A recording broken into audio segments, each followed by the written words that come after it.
హిందువుల యొక్క మనోభావాలు దెబ్బతినే విధంగా ఒక్క తిరుమలలోనే కాదు, ఇక్కడ మా అందరికీ కూడా వచ్చే అనుమానం ఏంటంటే సింహాచలం, అన్నవరం, శ్రీశైలం, విజయవాడ, యాదాద్రి ఇలాగే చాలా దేవాలయాలు ఉన్నాయి. వాటన్నింటిలో కూడా పూర్తిగా అక్కడ జరిగేటువంటి ప్రసాదాల మీద ఎంక్వైరీ వేసి వాటిని కూడా ప్రక్షాళన చేయవలసిందిగా. ఇది వరకు అన్నవరం ప్రసాదం అంటే చక్కగా వారం రోజులైనా 10 రోజులైనా నిల్వ ఉండేది. ఈ రోజు అన్నవరం ప్రసాదం తీసుకొస్తే తెల్లనప్పటికీ అది బూజు కట్టేస్తుంది.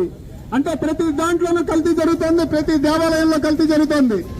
అలాగే హిందూయేతరులు ఎవరైతే ఉన్నారో దేవాలయాలలో, మా హిందూ దేవాలయాలలో మా హిందువులకు మాత్రమే ప్రవేశం ఉండాలి, మా హిందువులకు మాత్రమే